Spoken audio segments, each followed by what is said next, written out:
நம்மள எல்லாருமே சின்ன வயசுல டாம் அண்ட் ஜெரி பார்த்திருப்போம். அப்ப எல்லாருமே டாமை பத்தி என்ன நினைச்சிருப்போம் அப்படின்னா, என்னடா இவ்வளோ பெரிய பூனை ஒரு எலியை வந்துட்டு பிடிக்க முடியாம இவ்வளோ கஷ்டப்படுது, அந்த எலியை பிடிக்கிறது கூட வக்கில்லாத பூனையா இது அப்படின்னு சொல்லிட்டு, அதை தாண்டி இது ஒரு முட்டாள் பூனை போல அப்படின்னு சொல்லி கூட நம்ம நினைச்சிருப்போம் இல்லையா?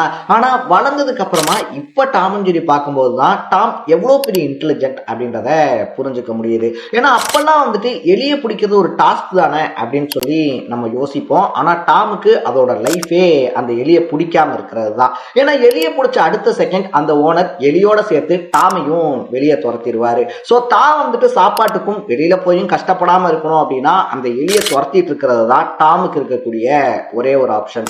இதை ஏன் இப்ப சொல்ற அப்படின்னா, சிலர் கிறுக்குத்தனமாகவும் சம்மந்தமே இல்லாத மாதிரியும் பண்ணக்கூடிய விஷயங்கள் கூட அவங்க சைட்ல போய் பார்த்தாதான் அதை அவங்க எதுக்காக பண்றாங்க அப்படின்றது புரியும். ஸோ நம்ம கண்ணுக்கு முட்டாளா தெரியறவங்க முட்டாளாதான் இருக்கணும்ன்ற அவசியம் இல்லை.